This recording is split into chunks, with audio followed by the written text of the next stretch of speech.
Balayé devant sa porte, voici en quelque sorte l'idée que les membres de cette structure écologique veulent promouvoir dans les bas quartiers. En passant de ménage en ménage, des tas d'ordures attirent parfois l'attention de cette équipe de sensibilisation.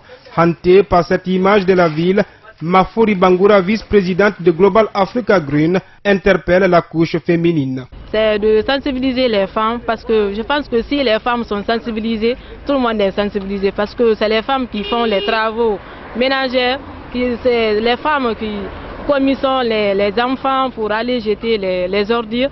Je pense que bien on doit sensibiliser les femmes, qu'ils comprennent réellement ce que les gouvernements font, c'est pour nous, mais on doit aider aussi les gouvernements pour avoir une bonne santé dans l'environnement.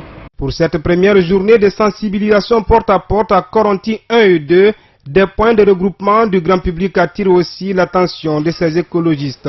Comme c'est le cas d'ailleurs à la devanture d'une cabine téléphonique beaucoup fréquentée par la couche juvénile. Dans cet endroit, l'ambiance est bon enfant, le débat est ouvert et chacun y va de son commentaire. Quand on sensibilise les gens et ils comprennent pour éviter tout ça là, c'est bon pour nous. Parce que ce que vous faites là, ce n'est pas pour vous, c'est pour nous les populations.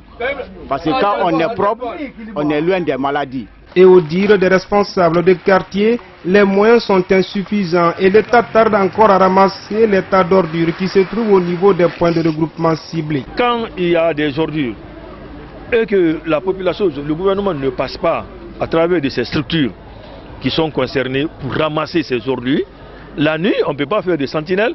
Les femmes profitent pour vider parce qu'il doit y avoir encore d'autres productions des ordures. C'est là où il y a le problème. Mais si les véhicules passent de façon irrégulière et de façon connue par la population, je pense que ça peut diminuer beaucoup de choses par rapport à ça. Après cette étape de sensibilisation, les membres de la structure Global Africa Green ont aussi procédé au curage de caniveaux. La sensibilisation, quant à elle, s'étendra sur toute la période des grandes pluies.